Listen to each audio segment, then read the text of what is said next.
வணக்கம். இந்த நாளில் சின்ன சின்ன வெளிச்சங்களில் இன்னொரு புதிய சிந்தனையை தெரிந்து கொள்வோம். சின்ன சின்ன வெளிச்சம் பார்க்கிற அத்தனை ஆசிரியர் பெருமக்களுக்கும் ஒரு ஆசிரியர் என்கிற பெருமிதத்தோடு என்னுடைய ஆசிரியர் தின வாழ்த்துக்களை தெரிவித்துக் கொள்கிறேன்.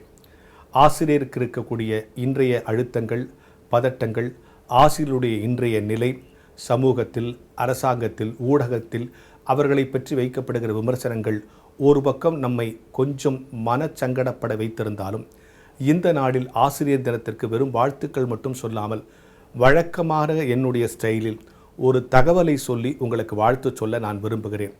எத்தனை சுற்றி பதட்டங்களும் அழுத்தங்களும் விமர்சனங்களும் வந்தாலும் நமக்குள் இருக்கிற தன்னம்பிக்கை வளர வேண்டும். தாழ்வு மனப்பான்மை இருக்கக்கூடாது.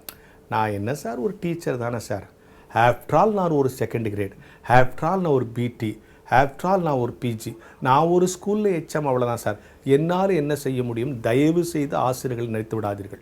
பல ஆசிரியர்கள் கூட்டங்களில் நான் பேசும்போது சொல்லியிருக்கிறேன், இந்த நாட்டில் 2 பேருக்கு தான் டெய்லி ஆடியன்ஸ். ஒன்று சினிமா ஆக்டருக்கு, இன்னொன்று டீச்சருக்கு. இப்போ 11 மணிக்கு ஏதாவது ஒரு கூட்டத்தில், ஏதாவது ஒரு தியேட்டரில் ஒரு 100 பேர் ஒரு நடிகரை பார்த்து கை தட்டிகிட்டு இருப்பாங்க. நான் ஒரு கிளாஸுக்கு போகிறேன்னா 40 பேர், 4 கிளாஸுக்கு போனால் 160 பேர் எனக்கு டெய்லி ஆடியன்ஸ். சினிமா ஆக்டருக்காவது வேறு ஆடியன்ஸ், எனக்கு டெய்லி ஒரே ஆடியன்ஸ், ஒரு வருஷம் முழுக்க ஒரே ஆடியன்ஸ். இந்த ஆடியன்ஸுக்கு முன்னால் என்னை அப்டேட் பண்ணிக்கணும் அப்படிங்கிறது தான் ரொம்ப முக்கியம். ஒரு ஆசிரியரால் என்ன செய்ய முடியும்னு நினைக்கிறீங்கல்ல, உங்களுக்கு ஒரு தகவல் சொல்கிறேன். மகாத்மா காந்தி மிகவும் நேசித்த எழுத்தாளர் லியோ டால்ஸ்டாய், உங்களுக்கு தெரியும். இந்திய சுதந்திர போராட்டத்தை வடிவமைப்பதிலேயே கருத்தியல் ரீதியாக லியோ டால்ஸ்டாயினுடைய பங்கு இருக்கிறது. இதை காந்தியே சொல்லியிருக்கிறார். காந்தி அவரை நேசித்ததன் விளைவாக தன்னுடைய பண்ணைக்கே டால்ஸ்டாய் பண்ணைன்னு பேர் வச்சார். இதெல்லாம் உங்களுக்கு தெரியும். ஆனால் இப்போ நான் சொல்ல போகிற தகவல் கேளுங்க.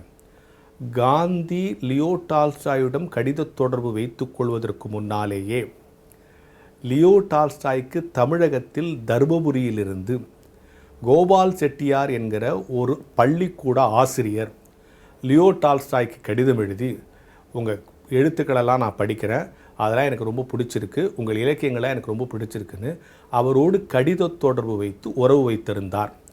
இப்போ என்னன்னு கேட்குறீங்களா? அடுத்த செய்தி கேளுங்க. லியோ டால்ஸ்டாய்க்கு 80வது பிறந்த நாள் வருகிற பொழுது ஒரு விழா மலர் தயாரிக்கிறார்கள். அந்த தயாரிக்கிற குழுவுக்கு லியோ டால்ஸ்டாய் ஒரு கடிதம் எழுதினார்.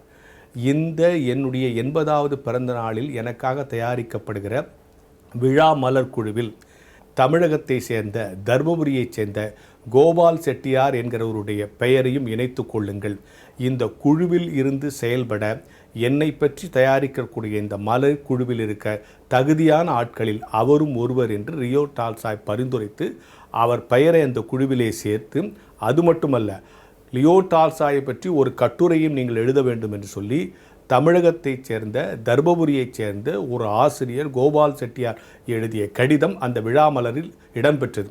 அந்த மலரிலேயே இடம்பெற்ற கட்டுரைகளில் 2 கட்டுரைகள் சிறப்பானது. ஒன்று அமெரிக்க ஜனாதிபதி எழுதிய கட்டுரை, இன்னொன்று தமிழகத்தில் இருக்கிற ஒரு ஆசிரியர் கோபால் செட்டியார் என்பவர் எழுதிய கட்டுரை. நான் ஒரு டீச்சர் தானே, ஸ்கூலில் டிஏ ஹெச்ஆர்ஏ வாங்கிக்கிட்டு பென்ஷன் வாங்கிட்டு முடங்கி போயிடுறேன்னு அந்த ஆசிரியர் நினைக்காம உலக புகழ்பெற்ற லியோ டால்ஸ்டாயிடம் கடித தொடர்பு வைத்து கொண்டார் என்று சொன்னால் அவருக்கு இருக்கக்கூடிய ஆர்வம். எனவே என் அன்பான ஆசிரியர் பெருமக்களே, இந்த தகவலை உங்களுக்கு முன்னால் வைத்து தினந்தோறும் வாசியுங்கள், தினந்தோறும் யோசியுங்கள், தினந்தோறும் உங்கள் தொழிலை நேசியுங்கள் என கூறி உங்கள் அத்தனை பேருக்கும் மீண்டும் வாழ்த்து கூறி நிறைவு செய்கிறேன்.